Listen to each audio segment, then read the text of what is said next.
Hey guys, Tatiana Ward here with BEATFACEHONEY.com. I really don't ever talk to the camera, just myself talking about my life. However, I feel as though some things need to be addressed. And in the 2 years that I've been doing this, it's something that I really don't do. It's just like talk to you guys, just talk to you. But I felt like it was important. So a lot of you have noticed my absence from Twitter and from YouTube and also from my other channel, my vlog channel. And the reason for that is that I was in school. I was in school studying aestheology, or aesthetics, as some people would call it. And what aesthetics or aestheology is basically the study of skincare. Basically, the person, those of you who have ever had a facial before, or had extractions done on your face, or even gotten a waxing, chances are the person who did those services were licensed to do aestheology.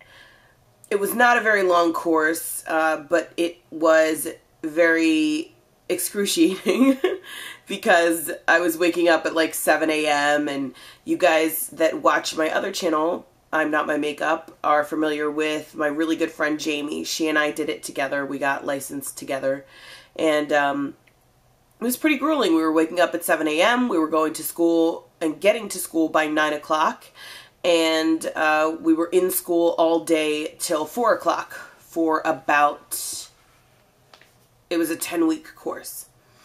So 10 weeks of that, 5 days a week, will wear you down. And I never went to a 4-year college, so being the age that I am and going back to school after not being in school for a really long time kind of kicked my butt. But it was well worth it, and it was something that I needed to do. And the reason that I needed to do it is because in the state of Pennsylvania, where I live, and everywhere else, you really cannot work in a salon without being licensed on a regular basis. You can't work in a salon without being licensed. So I needed the bare minimum license. And the bare minimum license that I could get working in a salon would be being an esthetician. That's not to say that I did not want to learn skincare, because it was very fascinating. And I learned quite a bit, learning about the canvas that I work on doing makeup.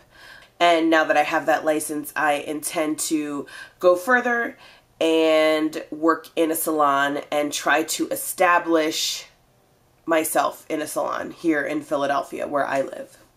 Also, in the past 10 weeks, I just really kind of took a break from YouTube because I've been toying around with how I was going to say this like delicately so as not to hurt anybody's feelings or seem stupid. And I never want to say anything that makes me sound stupid unless I'm trying to sound silly. But I really do intend to take my makeup to like a different level than some. I have a lot of friends, and I've made good friends with really solid, awesome people who do YouTube, and they do it well, but they are not makeup artists, and they are not working makeup artists. And I am working makeup artist. My house is paid for by makeup. Everything I buy is paid for by the money that I make doing makeup, and it's something that I really, really take seriously. It is something that is a passion of mine, and it's a career path that I have chosen.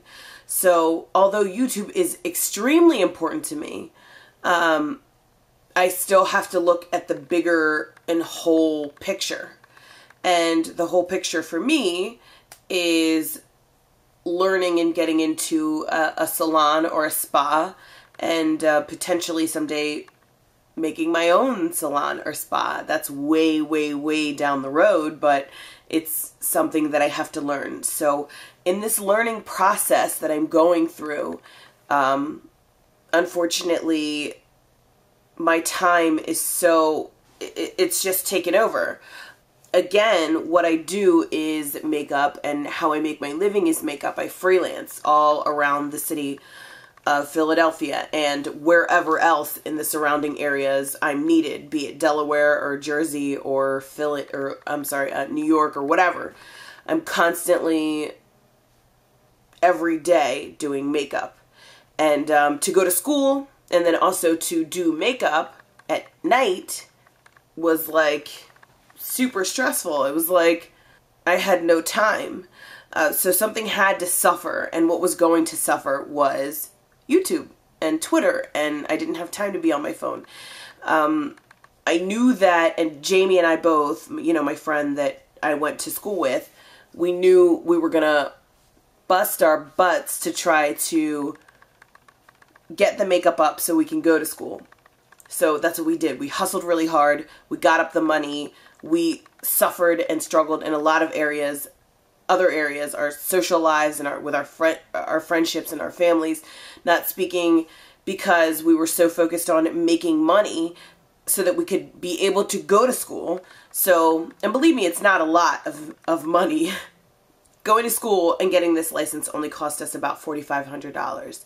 However, $4,500 to me is a whole lot of money because, again, I'm just a makeup artist and I'm not as successful as I may look to you guys. Just because people watch me around the world doesn't mean that I'm so desired in Philadelphia that I'm making buku money. My living is very modest. The money that I make is extremely modest, and I'm struggling just like everybody else. I don't have the money to like be spending $4,000 on school. So the fact that I hustled and made the money to make the $4,000, that was kind of backbreaking and like really laboring. And then we made the money to be able to go to school, and then we put ourselves through school all while trying to work and being exhausted.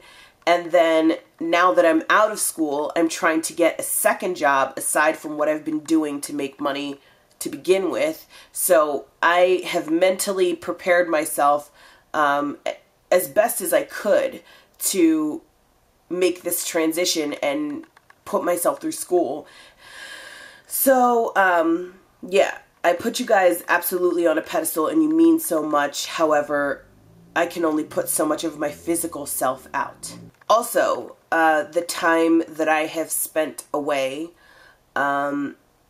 something that may sound really, really, really silly to other people happened that is not at all really, really silly or insignificant to me.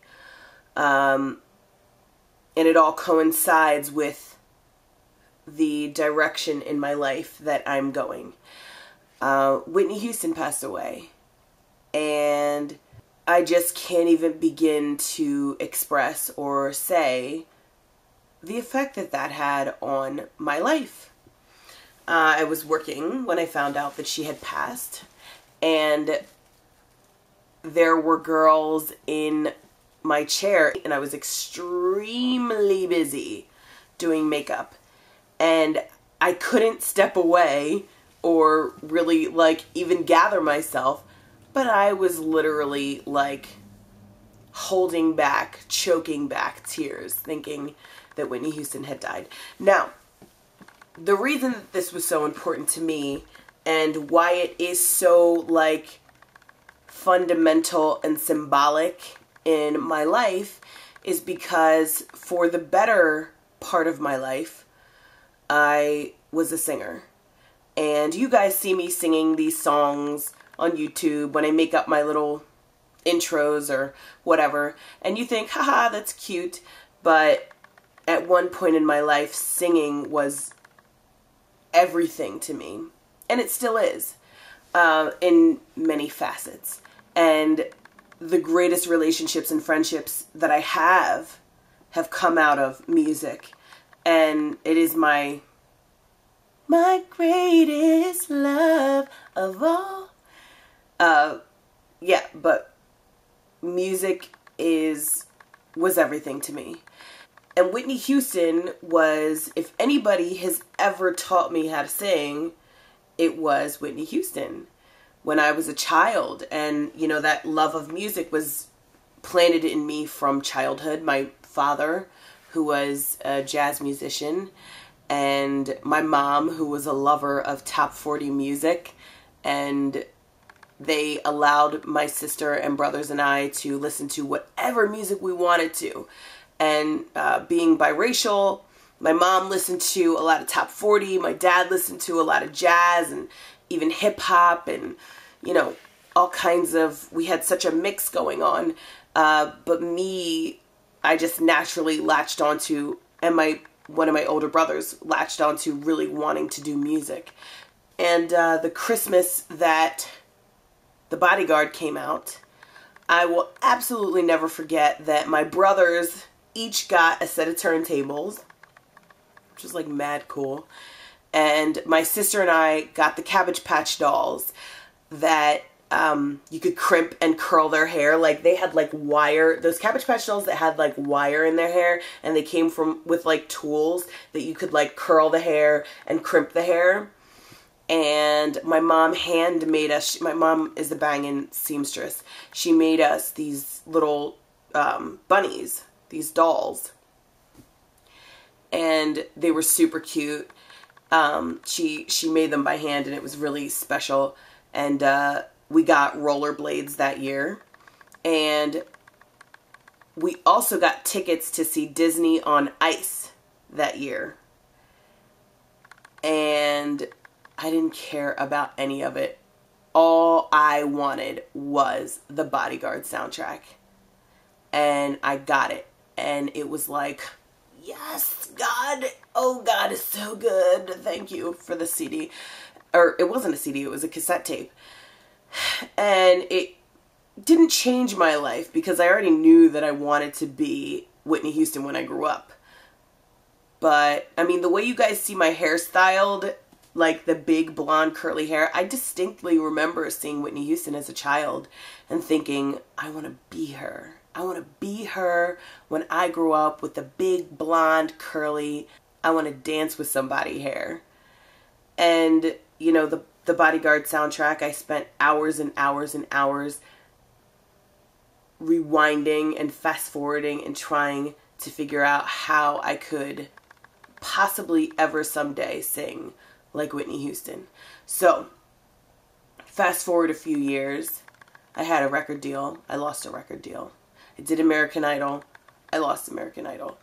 And countless other things throughout the years that just discouraged me, and I stopped doing music and stopped writing songs, and here I am with my plan B. And even in the description from the very start of my YouTube channel 2 years ago, it says music first, makeup second. And that's true. Music is my first love. It's my first passion. So in the past week going through, or the past few weeks going through this transition where I was really putting myself through somewhat of a hell to get through schooling, to further myself in makeup, and then came the death of Whitney Houston. It was kind of like the death of my past and my first love, which was and will always be music. It was kind of like, it was huge. It was huge, aside from the fact that, you know, I just really loved Whitney, and I was rooting for her and wanted to see her pull through. I've been buying every single Whitney magazine that I see on the shelves. I'm buying it because I want my babies to know about Whitney. I want my babies someday, whenever I decide to have them, I want my kids to know who Whitney Houston was and what she meant to me and the impact that she had on my life. I don't think that, like, me singing is dead, because it's not, but it is very symbolic of the change in my life and what's going on. So anyway, we just got really, really deep. We just got, like, all the way in. But that's what's going on, and that's where my head has been. So I guess it all works out the way it's supposed to work out. So that is it. That's where I've been. That's what I've been doing. That's what I've been thinking. I'm certainly not going to stop making videos. And I certainly do appreciate every single one of you and the messages that you leave.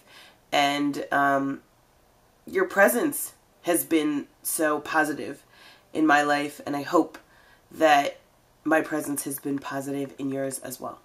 There's going to be a tutorial for this look. There's going to be a tutorial for this look. Don't worry. It'll be up right after this one is up. So, yeah. Thanks so much, and I'll see you right back here. Thanks. Bye.